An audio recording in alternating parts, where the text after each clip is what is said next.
देखो लंबा समय धरिकी वर्ष वर्ष धरिकी गोटे 24 वर्षर सरकार भी ये लंबा समय धरिकी कटक भुवनेश्वर ये जो रास्ता सबु बेले जितेबले जाम हवा ए सबू कौन गोटे अल्टरनेटिव रास्ता तैयारी करिवार योजना केबे हेले सरकार करि नथिले।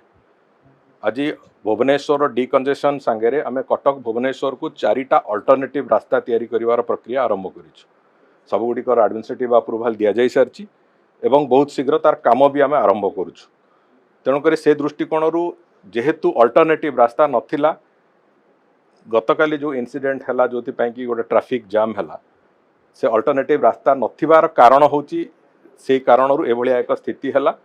तेणुक बहुत शीघ्र आम भी चेष्टा करुचु ये रास्ता केते शीघ्र शेष करा जाई परिवो अल्टरनेटिव रास्ता गुड़िक एवं थरे से गुड़िक संपूर्ण हो गले भुवनेश्वर को मल्टीपल एंट्री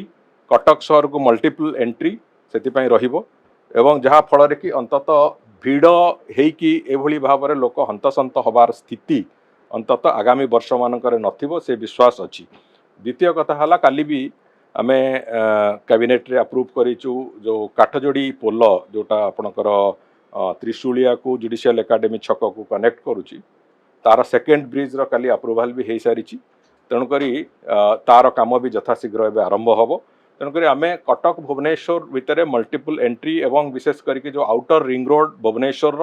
एवं जो प्रस्तावित आउटर रिंग रोड आम कटक पर योजना करुचु भुवनेश्वर कटक खोर्धा एवं पुरी ये 4टी शहर को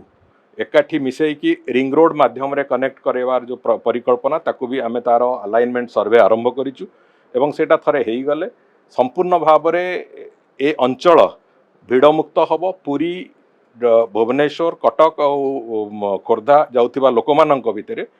संपूर्ण रूपे एक भिड़मुक्त अंचल भाव एटा परिगणित हम एवं तापरे कैपिटल रीजन रिंग रोड आउ गोटे आम आशीर्वाद बड़ी हम। यही रिंग रोड बाद सी गोटे जो रिंग रोड कनेक्ट हम से 4टी नेशनल हाईवे को सी भी कनेक्ट करेब। तेणुक संपूर्ण भाव में जदि सामग्रिक परिकल्पना को निरे भुवनेश्वर केवल नुह संपूर्ण रूपे ओडिशा सांगे स्टेट कैपिटल कटक एवं पुरी को जोड़ापी एक विस्तृत परिकल्पना तार काम आरंभ हो सारी एवं बहुत शीघ्र तार टेंडरिंग प्रक्रिया एवं अन्य प्रक्रिया को आम सारू। निश्चित भाव में एटी अंतत गोटे कथा तो स्पष्ट अच्छी रास्ता निर्माण क्षेत्र में संपूर्ण स्वच्छता आनिबा संपूर्ण भाव में भल रास्ता लोकों उद्देश्य रे उत्सर्ग करेबा मेंटेनेंस गोटे प्रॉब्लम न हो से आखि आगे रखिकी काम करेबा ये सब कथा को लेकिन आम आरंभ करिचु एवं ता बादे अनेक गुड़े आइकॉनिक प्रोजेक्ट मंदिर एवं विभिन्न बिल्डिंग विभाजन जो नुआ नुआ परिकल्पना गुड़िक कराई ताकू नहीं विस्तृत भाव में सौंदर्यकरण हो लोकों आवश्यकता हो एवं राज्यर विकास दृष्टि सहभागिता हो ये 3टी कथा को आखि आगे रखी विभाग पूरापूरी भाव में कम करुँच। मु भावुची निर्माण विभाग अत्यंत सफल वर्ष कहले एटा अत्युक्ति हेनी आम आहरी अधिक सफलता को स्पर्श करने को प्रक्रिया आरंभ कर।